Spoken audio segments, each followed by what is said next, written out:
If we can allow ourselves individually and as a group to just kind of drop the notions and the need to know, then there might be something that comes up like, wait a minute, there is something here. There is something magical, something curious, something that might be beyond our capacity to describe it in words.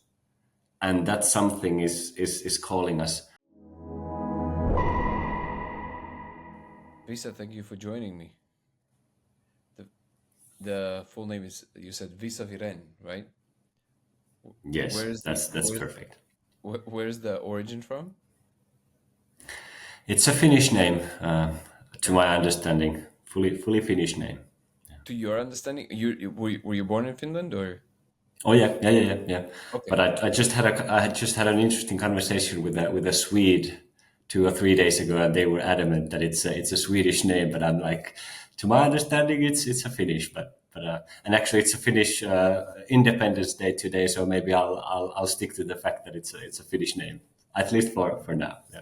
Okay. Well, I love the name. Thank you so much. And so I'm talking to you because, well, I think at this point there's a few reasons, but one of the main things that we wanted to maybe dive first with people is the main thing, which is what you came up with, the thing that you invented. Can you give us a little bit of a background about that specifically, and then we can dive deeper into who you are and how you came to be who you are and all of that stuff. Yeah. So usually how I start with when we introduce this topic of holokinetics, it's mainly the notion of actually there is nothing to be offered here, and when we kind of dwell in that beautiful fullness of nothingness, there might be something amazing coming up, and that's basically what we're exploring here. So what we're talking about, like a restaurant without food. That's great. I was like, yeah, like a restaurant with the potentiality of offering something that might be food. Yeah. Yes. Yeah, exactly. So what I've labeled it is as it's holokinetics, which if we dissect the word, it means the movement of the whole. And paradoxically, if the whole is moving, is there anything moving there? Like who is there to then be of kind of observing of the movement? Maybe no one. And then still it seems that in this paradox called human life, there's a lot of stories, a lot of narratives, and a lot of beautiful things happening whilst the whole is moving. First of all, what is it? The thing that we're actually, so if people say, you saying, okay, we're offering no content, but the potentiality for something to occur, that obviously the implication is that's the ultimate payoff, right? That's the thing where you want to position yourself. So if we want to be less enigmatic about it, so people kind of have a tangible grasp of whatever it is, Yeah. how would you define it to, let's say, a financier, like somebody who coming is like, oh yeah, I want an investment to make this thing happen. If you tell them it's nothing, it's going to be very difficult to get an investment. So what do you say to someone like that? Yeah. Well, firstly, it might be that the conversation with a financier that comes with such a kind of a straight edge, it might be a short conversation. We might actually realize that, well, there's not too much for us to talk about, and that's at the core of it. If we can allow ourselves individually and as a group to just kind of drop the notions and the need to know, then there might be something that comes up like, wait a minute, there is something here. There is something magical, something curious, something that might be beyond our capacity to describe it in words, and that something is calling us. And you could say that it's the mystery of life. And at the same time, if we talk about what holokinetics at this stage is, it's mostly an invitation for conversation. What if we drop the notions that we might have about ourselves and the kind of the perceived reality, and we just start to interact with one another from that place, from the place of wholeness, and from the place of the notion of everything is what it is. What Yeah, comes out? What's coming up at that I stage? see.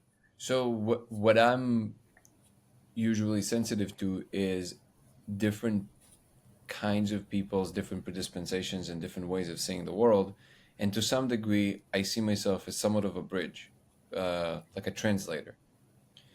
And one of the things that you're alluding to is this idea that when we drop the need, the striving, the drives, all these outwards pointing vectors, we end up in a place where we understand that everything we need is already here, but that requires full participation, full commitment, and to some degree, it does require a skill.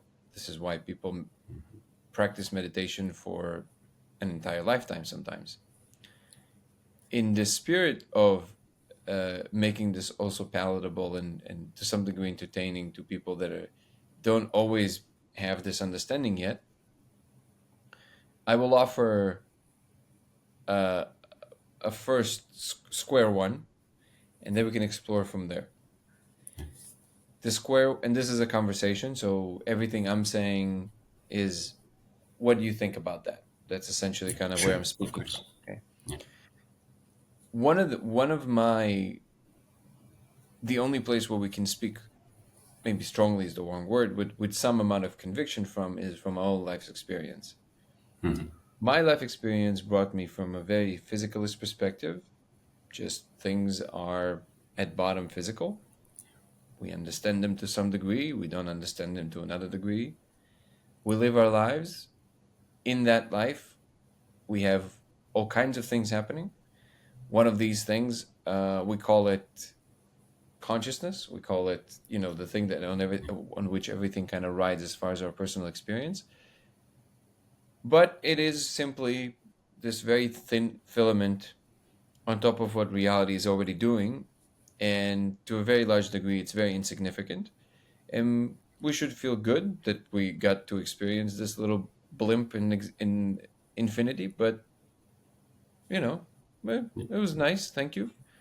So that was kind of the perception, which is, I'm sure, that is perception of a lot of people in the world. And then I, I started exploring psychedelics pretty young, but really, I guess, exploring what they really are from both a therapeutic perspective and from a really like a soul searching perspective a little bit later in life, maybe in the beginning of my 20s.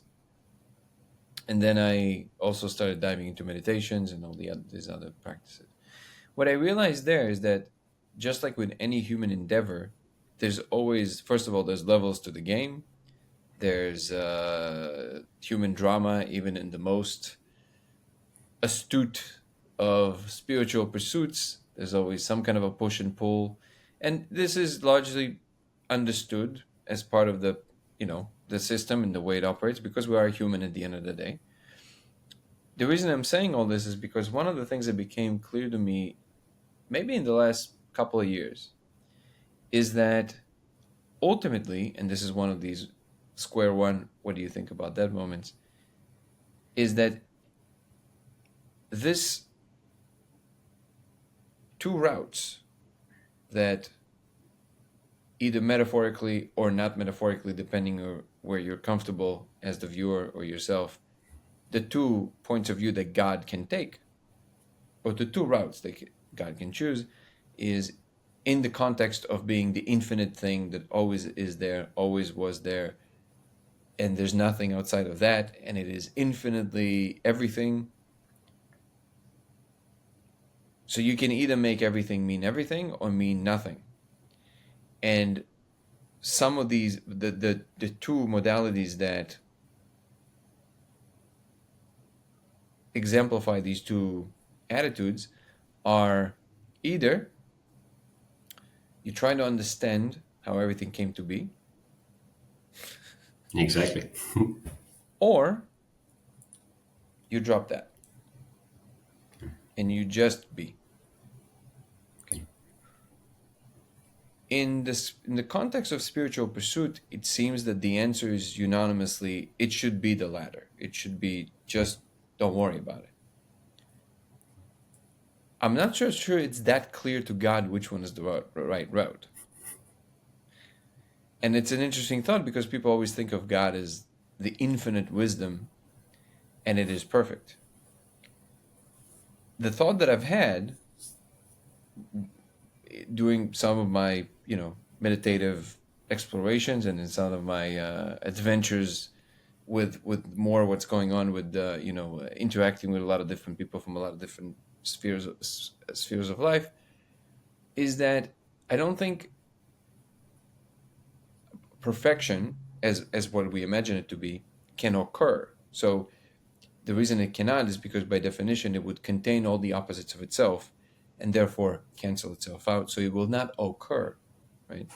So in order for anything to happen, you need to have at least one piece missing, just kind of like that game, with the numbers, that one number is missing so you can put the rest of them in place.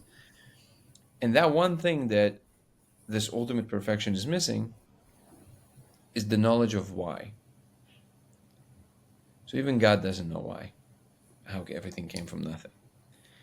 And this is what also allows God to the potential for that choice. God can still make the choice whether it should matter or should not matter, right? So now, the reason that this may be somewhat fun, philosophical game, I think might be relevant to our moment in history now, is because it seems to me that it is a binary. And what I mean by that is, as long as you're playing the content game to any degree, as long as there's any interaction with anything, which by definition we are matter at the moment, so it's already the case, then really there's very little difference between the most, pedal to the metal, I do what I want, to the Buddha. Well, maybe not the Buddha, because the Buddha did choose to be liberated. That is a little different. But like to the people that are like playing the game of trying to get liberated and just letting go of everything. The binary is, that's one project, and there's really not very much difference between anything in form, from the highest of highs to the lowest of lows. And the other side is full relinquish, which is, and this is my thought to you, and genuinely exploring it. Would you not say that if you do choose to go the route of actually closer to what the Buddha discovered, which is, you have to get out of the house, you have to just nirvana, just get out, then really you have to go for it, but really go for it. And that means no family, no love, no food, no sex, no nothing. And if you can't do that, there is no chance you can do that in the ultimate scale, right? You can't, but by the end of the life, the idea is that if you can practice how to do that in your lifetime, then eventually in some lifetime, you'll be able to go right before you die, you go like, okay, I'm good. Like you just dissolve, that's it. So that's my thought. My thought is there really a difference between all of these modalities? And by the way, I'm not saying that I don't feel the difference, right? I'm saying, yeah, like for sure, of course, there's a big difference in how you feel when you live a more holistic life, where you care about family and community and you hold hands and you meet, and the life in which you just pursue money and women and all of that stuff. It feels different in the body, right? One of them feels more empty. One of them feels closer to how you would feel, I guess, what we would imagine to feel if we get closer to source, right? So I'm not denying that, of course, there's a scale there. But I guess my real question is, and this is why I will leave it to you to play with. So the first question, guiding question, would be: Do you see that there's a logic there between like this? Just like either you let go of everything, or if you're in the game, then maybe just playing the way you're playing is where you were positioned, and trying to expand it into some ideas seems to be maybe even like a fool's errand. And this is a genuine question because I always myself wonder that. And the second guiding question from that is, if we truly want to go through this process of what, well, you and I at least would know what we're talking about when we're saying waking up, but maybe other people don't, are not necessarily that familiar with what that means. Would you say that maybe the finger pointing, and again, I'm not saying you're doing it, I mean, and this is why I told you before the conversation, because I'm kind of collecting into like a universal thing so people can feel that they're included, because these are modalities that they usually occupy. Um, it seems to me that this whole dichotomy between how we should be as humanity is the idea that it's a competition is to me seems to be the main problem versus what are the right modalities. In other words, you can have the big cities and the flying cars and all of that, and it is not mutually excluding the beautiful architecture that is incorporated within nature and flows, right? And these seem to be opposing visions. To me, they're not opposing. They're just two facets of what humanity is doing. So yeah, what are your thoughts on that? Does that make sense at all? And how do you come to this? Amazing, beautiful, thank you. I would say that all in all, long story short, it's a matter of perspective. And if we start to kind of deconstruct this storyline, is at least what's alive for me at this very moment is the notion of matter. If we think about what matter is, the material that we compose of, and the reality that we, at least most of us, seem to be inhabiting, a three-dimensional reality and so on and so forth. The notion of the fleeting existence of that, The present moment.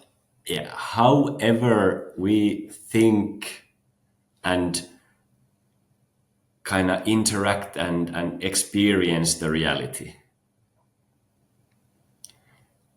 God, life, however you want to call it, there is full freedom in that godlike experience to express in any form, shape, or fashion. And basically, what we're playing with, most of us humans seem to be playing, is the ping pong of the seeming dualism. There is those two sides, and we're kind of playing ping pong with each other, if looking at it from you could say a divine perspective. It's not right or wrong. It's a pretty freaking cool experience to have.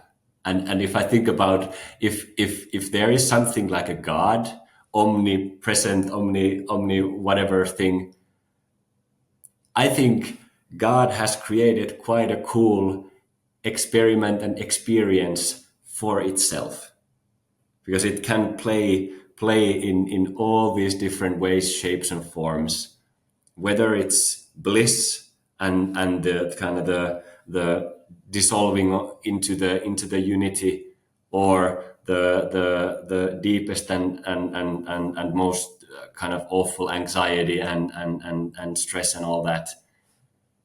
What a journey, what an opportunity for the divine to express and experience that.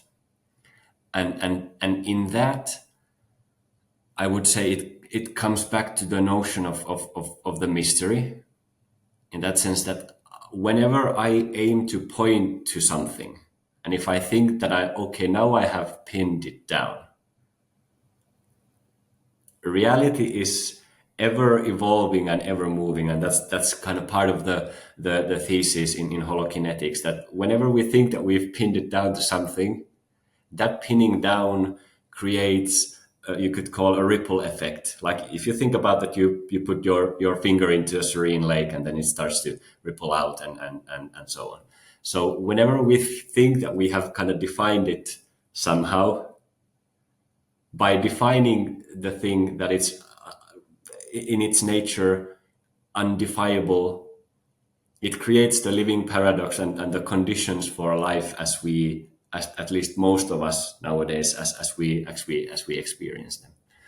And in that, then it comes back to the whole notion of there is nothing offered here. This is just kind of God, and life is just playing here. And for instance, the words that we're using, the seeming complexity of the words, you're trying to kind of understand me, and I'm trying to kind of understand you, and then we're trying to communicate here. All the seeming, now I get you, and now I kind of don't get you. All of that is part of that same kind of mysterious play. Just a And small, just a tiny thing there before you continue. The the the little difference between, so I see exactly what you're saying. There's an audience involved, right? So I'm pretty sure that if I just meet you in person and you and I would just sit somewhere in a cave, we'll probably just smile at each other if it's a good day, right? And we'll just like be like, man, and you just sit there, and really there's nothing to be said. yeah, And that's what you discover after a few years of meditation, which is really, it's okay, like whatever it is. But but I think that the reason I got interested in these things is because somebody did say something that carried some kind of energy that got me there. And I guess what I'm trying to do is, can we say these things that bring more people around to be interested in what that is? And that's what you're doing. But I guess that's also the always this little wiggle of, well, as long as you're saying anything, because if you really drop into the nothing is offered, then really there's nothing to be said. Neti neti, it's done. yeah, That's it, right? So, and that is an interesting interplay. So when you speak, I hear the energy behind your speech. But if I would be talking to you 10 years ago, I wouldn't be able to feel that energy. So there's something about the quieting your mind, and um, I guess what I'm maybe appropriate word seeking in the context of the conversation, because there's other listeners, and the people that already resonate with the energy, they will. But I want to also people that don't usually, to also maybe have like a little like, oh wow, I sure. never thought about that. Okay, so I guess that's what I'm trying to weave. I'm trying to pull the thread, and I know you don't have any other way to be but the way that you are. I guess I'm trying to invoke it from, Yeah, from the sure. moment, which is, I think you understand what I'm trying to say, right? Yeah. Yeah, yeah. So in that context, in that storyline, there are a lot of different, you could call, embodiment practices, and they've been here for eons already, like in different wisdom cultures, and one thing that is also being highlighted in the holokinetics way of looking at things is the notion of how do we perceive and interact and interpolate and communicate energies in different ways. And of course, one of the kind of the, I would say, good simplifications is the notion of that we have three brains. One we have here, one we have in the heart, and one we have in the gut. So we have these three brains, and maybe what is being pointed towards is the notion that there seems to be a seeming evolution of an individual and potentially the whole humanity, where we start to move from the notion of, okay, what if we don't just try to interpret things in our brain? What if we don't get stuck with the words that are being spoken? What if I'm okay with, do I understand every word that Danny is trying to say to me? I don't know. I'll just listen with my heart. What moves in the heart space, and then what eventually kind of goes on in my gut? Is there some sort of a gut reaction that, yeah, I vibe with the guy, I want to meet him? That's a gut instinctual thing. And in that sense, what is being proposed as part of the holokinetic framework, in a way, is the notion that what if we have the ability as individuals and humanity, through, for instance, the practices that you also mentioned, is to kind of just start moving away from the need to know everything on the mental level, and just kind of stop grasping on to the idiosyncrasies of mental and word based computing. What if there's a more a visual ability in the heart space to actually kind of interact with the visual dynamics and dimensions of reality? And then eventually in the gut space, it's just pure movement. There is no interpretation of it. There's no need to necessarily vocalize it nor understand it in a kind of a geometrical level. It's just kind of pure impulsing and breathing of life. And that's maybe part of the embodiment practice that seems to be going on, and you could argue that seems to be, in a way, the pace in the collective seems to be quickening. And that's also part of the invitation that, okay, what if more and more of us seemingly separate individuals can actually sit in a circle and just kind of allow the energies to move without maybe even needing to communicate through words, and we can just kind of vibe with whatever is moving there. Mm. So in that sense, I am giving you a kind of or the audience a kind of a lifeline in that sense, that yes, there might be that type of seeming evolution happening, and at the same time, the potentially harsh reality is in a way the notion of that there is ultimately there actually is no free will, in that sense that if and when we start to look at the evolution, for instance, of an individual, I cannot dictate, even if I devote my whole life to the pursuit of something, it might just not happen during this lifetime. Somebody could call it that there's a soul trajectory or something like that. You could use these words, and that is in a way beyond my local individual power. Yeah. and Oh, and sorry. that Go ahead. that is also kind of part of the thing, that however hard I try to, for instance, create or the only thing that I can in a way do is to create the conditions for the embodiment to happen, and yet I'm not dictating if it happens today, tomorrow, in 5 years time, or in 5 lifetimes. And ultimately, that's also part of what you could call God's or life's freedom. It is completely free to appear as it does. And in that paradox, you can kind of go, okay, screw this. I don't try to seek that whatever there might be. I stay open for that potentiality, and at the same time, I just live my life in a normal way.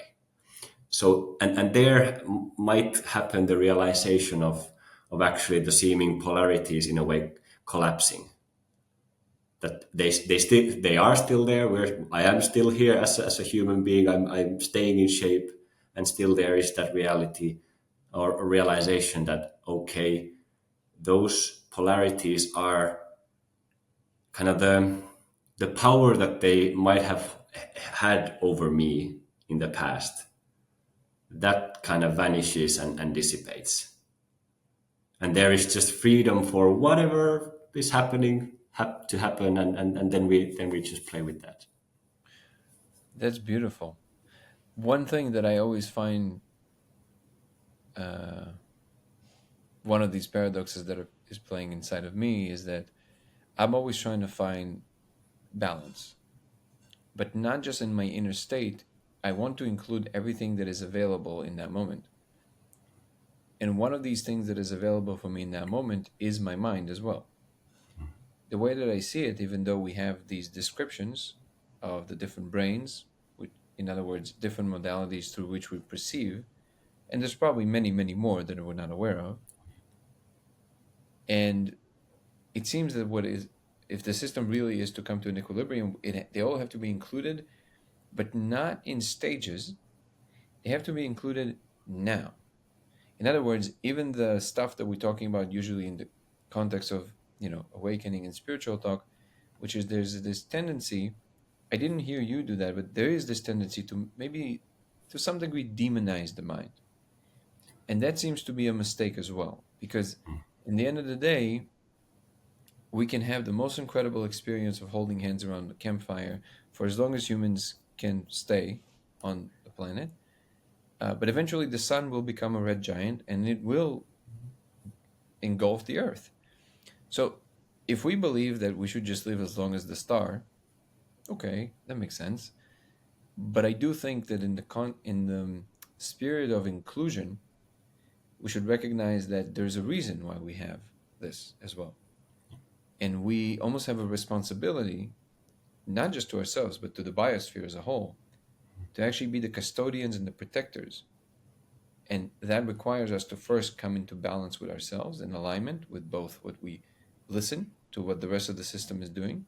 So not just because we can, to some degree, at a certain small period of time, only grab what we need versus what everything else needs.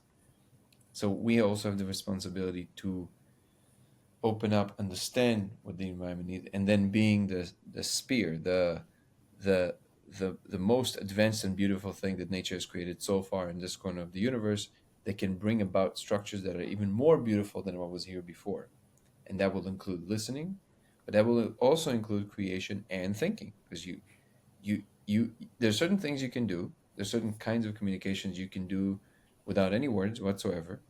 One of these is just to one really beautiful experience I've had one time on ayahuasca ceremony was the guy who was helping the shaman, his right hand guy. He was so caring, and when he was serving the hape, usually they do the hape and you go sit back, and then when I was sitting, it's usually not something they do, and it just felt right, and we just stayed there, and he just did the hape, and I was peeking, right, and we just sat there for 15 minutes, just looked at each other, and we experienced every possible emotion that two men can have between one another, from love to rivalry to jealousy to like everything that is just humanly possible, right? And that was part of the teaching, of course. And so you can definitely do a lot with just that, right? But you can't build a rocket.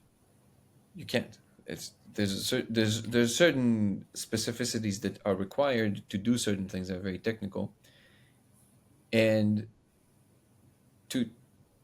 on the one hand, you can say, if you drop into that space fully and you don't worry about any of that, the true and correct actions, including the ones that will come from the mind, will become apparent, and they will drive you to do what's required, and you don't have to worry about. But on the other hand, and this is what I mentioned, the paradox in me is playing along. We don't know that. So like we don't know that it will actually be okay, right? So maybe some of the functionality of not the fear, I think we can drop that. I'm pretty sure that we can drop fear at this point. But the awareness to some degree of what else can occur as part of the protectors of this biosphere and everything else. And that vision, to me, I like it because it balances the scales between the let's first take care of home and all of that, and the exploration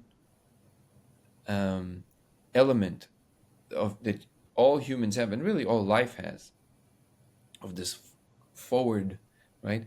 That you can always frame it in terms of like, oh, this is just for power, this is just for. No, but what if it's for wonder?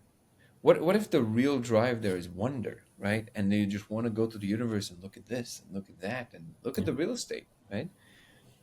And so I guess the best way I found to reconcile these competing, ideas, and when I really drop into the moment, I realize, oh yeah, it's not this or that. It's in order to do all that, which I think most people would be very excited about if it in fact it brings this wonder and beauty. In order to truly do that, we first have to like pause for a second, go back in, which I think is exactly what we're doing now, understand really, really, really, really what we are, what we're actually connected to, versus just believing we're some kind of a little filament of the universe. And then, while being connected to these deep roots of understanding of ourselves, the divine, the present moment, now we're ready to become that. Now we're ready to build the things that the universe wants to see, the beautiful things versus the ones that are just functional. And you go to Mars and transform into something beautiful, and you learn something, and you bring it back home, and you make something beautiful here, and it's all. So that's kind of like my ultimate vision, because there's something I used to. I'll make a confession. I used to feel guilty about that. That this, at least inside of me personally, this yearning for seeing humanity thrive in the galaxy seems to be uneradicable. Like it's just what I am. Like I was born this way, right? And when I started swimming through the more spiritual waters, I started feeling like a fish out of the water. I started feeling very alone, because I've never heard this sentiment expressed, because it's always about just no, just and I get it. I totally get it. But then I thought, I was like, wait a second, you no, it can't be that we're canceling out such a powerful element of what humanity is supposed to be, right? So then, yeah, and then I realized that they're definitely not mutually exclusive, but maybe the mention of that for me keeps the spark alive versus just extinguishing it with this idea that we should just huddle. You know, the just huddling for the sake of huddling, to me is equivalent of just expanding and seeking power for the sake of that and for nothing else. So just like in the huddle, there's this sacred moment where we're together and we feel it, and there's a sacred moment to the expansion as well. There's a sacredness to that seeking and wondrous things, and you know what I mean. Like that openness is also an expression of the divine, the way that I see it. So I guess I'm just sharing, because it is a journey for me as well, kind of like when I'm moving between the, especially because I do bounce around between the more cliquey people that are just like more in academia, and the people who, when you come and they just go, "Mm," and you just drop into that, right? And again, it seems like they're competing. I don't think they're competing. I think both modalities have some, they're trying to come like this, and then you have the, and I know that there are many moments that I managed to do it, which is that I can absolutely occupy the state of this, like, yes, like it's so it's a little bit of a tightening, right? It's a little bit of a, but at the same time, there's because it's excitement, but the tightening is being balanced by this like very deep equanimity, or just like, and it's a perfect balance. It's the perfect yin and yang. Now, I'm not saying that I can always occupy that state, but because I know it's possible, and I'm a very average guy, I know it's possible. Period. It's just a matter of how do you make that happen more. Yeah. Yeah. Yeah. Something that comes up to me, actually, I noticed myself thinking this a few days ago. A thought that I had as a child. In Finland, it's cold during wintertime, and the little birds, like red sparrows and stuff, they huddle on the electric wires on the street. I was going to school and I was thinking, how do I know that I'm smarter than the bird? Like, how can I know that? Like, what's there? Like, it's 8 o'clock in the morning. It's freaking cold. I'm running late to the school, and the bird is just sitting in the electric wire and flying back and forth between our the tree in our yard that had some berries in it, and the wire. Like that looks quite cool way to live. So I really don't know if humanity is the kind of the ultimate evolution of divine at this stage. What I would say is it's both and. Yeah. And to me, the other thing that arose from what I heard you mentioning is exactly the notion of the balance, in that sense that you could say that a lot of the different bigger advancements of humanity have a, you could say, non-linear starting point. People who might have not had the proper education or equipment to get some sort of an idea of something, one day they just wake up with it, or one day they just realize that, or somehow it just comes to them. And then either they themselves or with the help of others, they start to advance those ideas. And that's, there's a lot of experiences in Western science about that as well. And what I'm suggesting is that those human beings, for some miraculous reason, they've been able to momentarily tap into that place of, what if I don't just in a way think with my brain, but I allow my whole awareness to just dwell in the kind of abundant, ever flowing and ever continuing thing that is life. And then they come across with something like, oh wow, the theory of relativity, or oh wow, what if I tried this or that or the other. And that's the wondrous part about life. So I fully kind of, I love what I heard when you were saying about the notion of, what if we're just here in a way, wondering things, and what if that's part of the whole gist of the thing, being amazed and enjoying life in that sense. Well, Since just in a human body as well, it is quite a high, you could say, quite a high frequency. It is quite a high state of being when you are just that's what makes us different. fully blown away and wow, this is Right. cool. Right. So I guess the what comes to me when you said the thing with the bird is that there's actually a very simple answer to your question in that morning. The reason you can say you're smarter than the bird is because you're the first creature on Earth to influence the environment faster than it influences your genome. And that's a big distinction. And on the one hand, we can say, oh, well, that's just arrogant to say. On the other hand, you can say it's irresponsible to not recognize that. So it's almost like if you're the only one who can drive, to say no one should drive, there's an like an irresponsible element there, right? It's almost like you were. So I would reframe the question a little bit from what makes me think I'm smarter to in what are we? Because every form has some kind of a thing it specializes in, right? So the bird specializes in flying and many other things depending on the bird. And it's very we can't know for sure, but my every cell in my intuition tells me the bird is most of the time in bliss. It just lives the perfect function, right?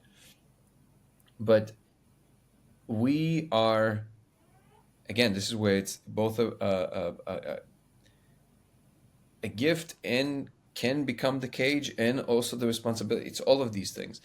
It's what we specialize in is knowledge.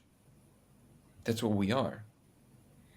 And I would say that, and it's not limited to cerebral knowledge, it's understanding combining forms into a coherent structure that can be utilized to do things. And maybe one of these things is to build a coherent story about what is going on. And that might actually be part of what, again, the divine is intending things like us to do in their little corner of the universe. And part of it is the understanding from different modalities. So, for example, I squarely put meditation, uh, like actual meditative practices, not, you're sitting at home with an app for 15 minutes, but like real meditation. I put that squarely under science. It's science.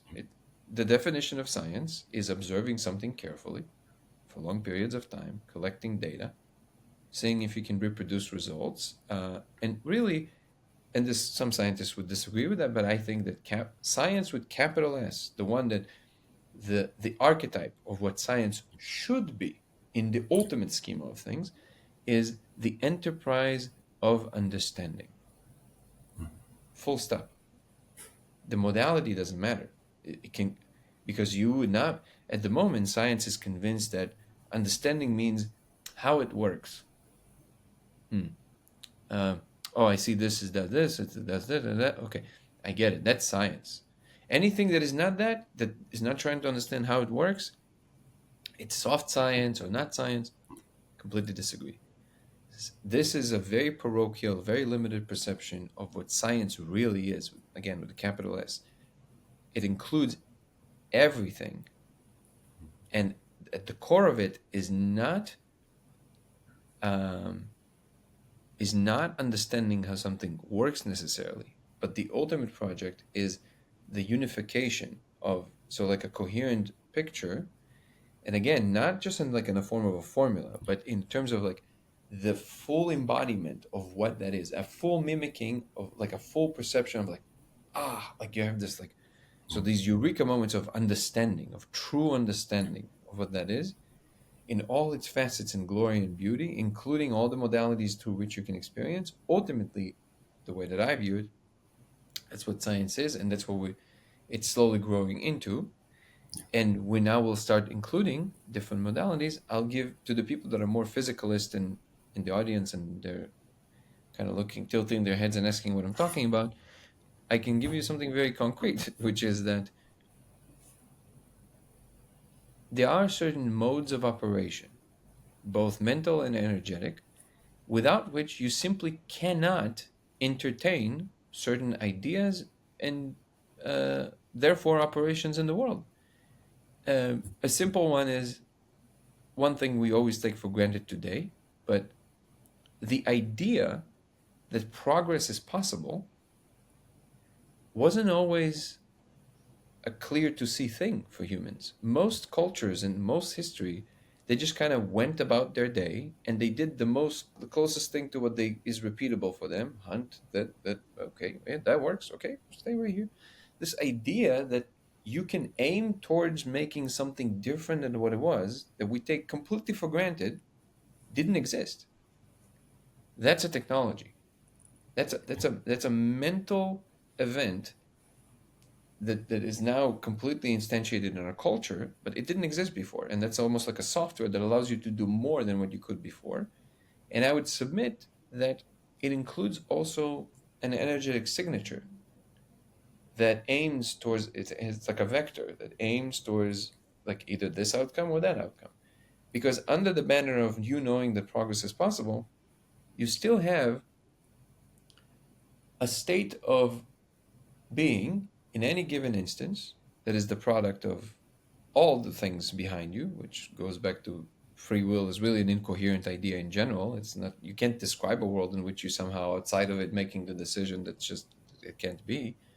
But it is the product of your genes, your culture, your life, it's all of it, all of it, all of it. But the point is, there's something about the way you are right now, like full, like angry or happy or whatever it is, the emotions are just like a little thing in it, but just a state of being. Then if you collect that over time and over large volume of individuals, it will give you some kind of a result.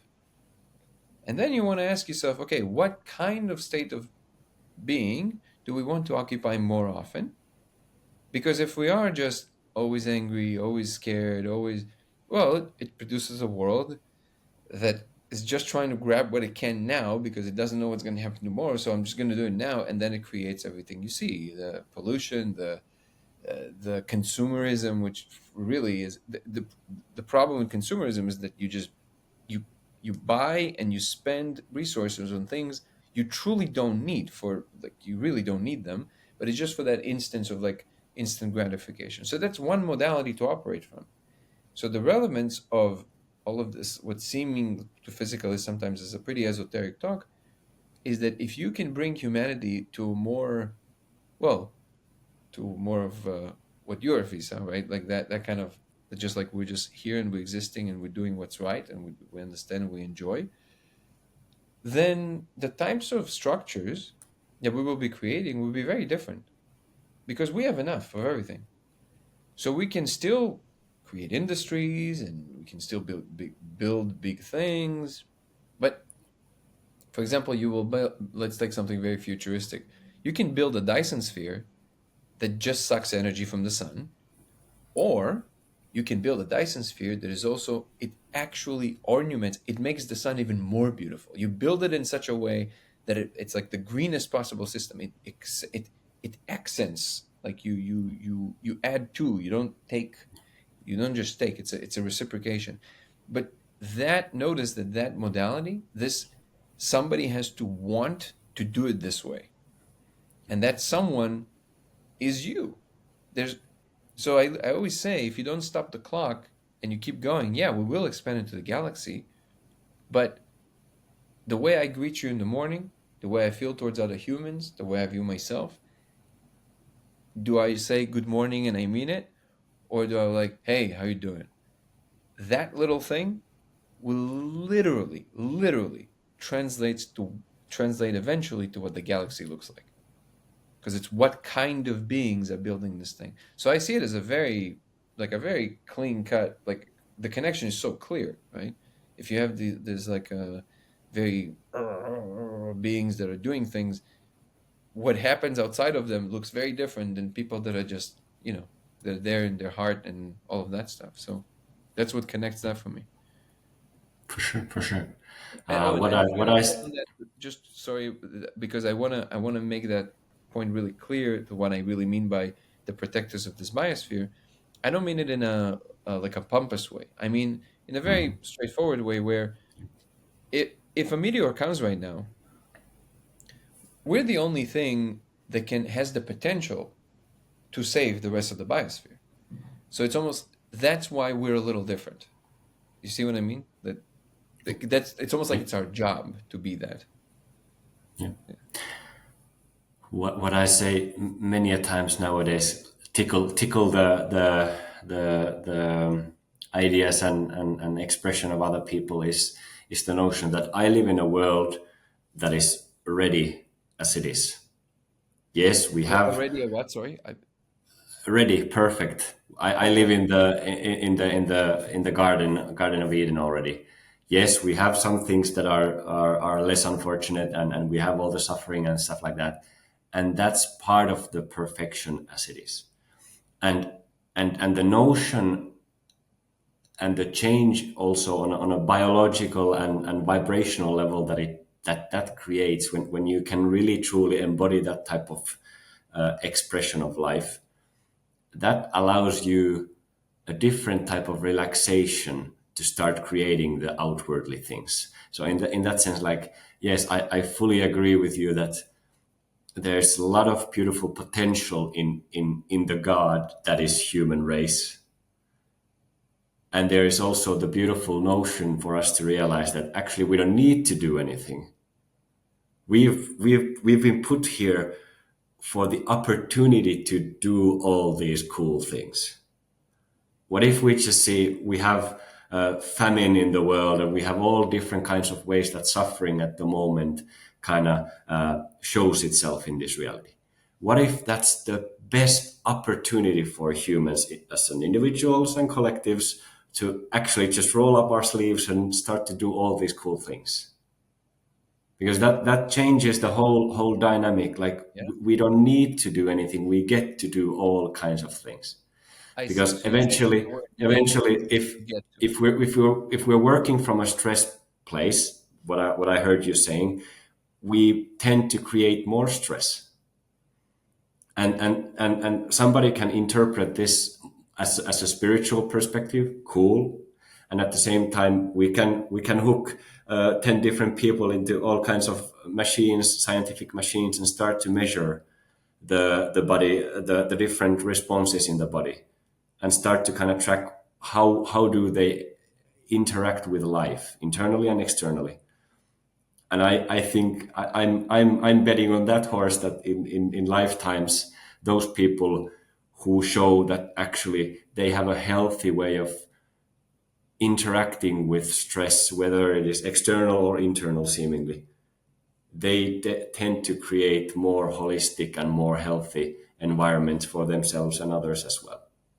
So I definitely agree with you in the notion of we're living in cool times, the notion of the opportunity of bridging science and something that can be called spirituality, or something that is heavily based on an experience, because a lot of spiritual practices and a lot of different types of modalities, they highlight your own experience, and then you kind of grow based on those experiences.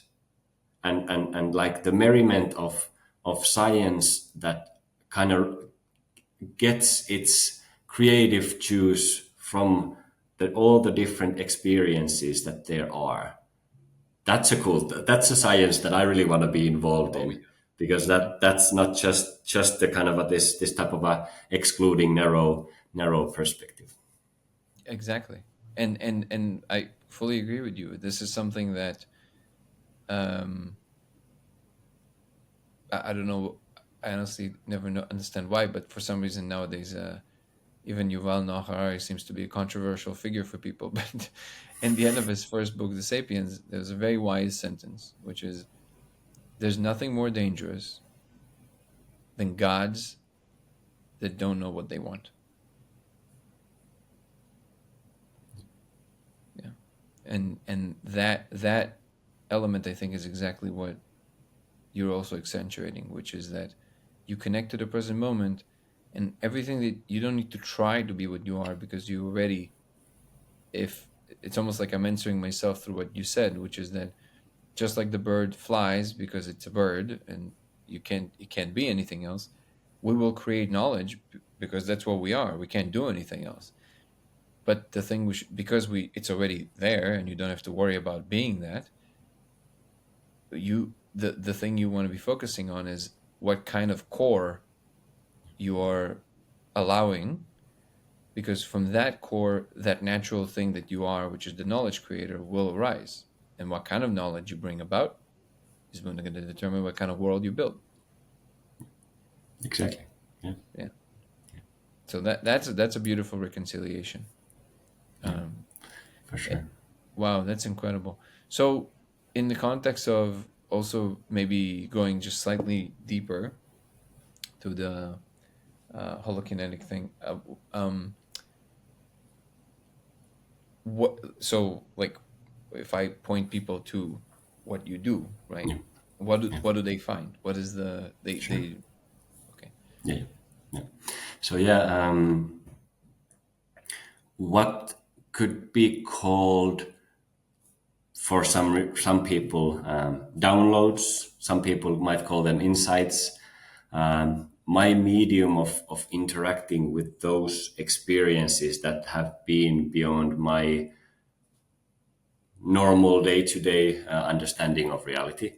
I've put them in words, and I've written books. So I have a few books that I've written, and at the same time, now what we've been creating is an experiential library, a digital library where individuals can start to kind of go in and explore the kind of the wisdom that is holokinetics.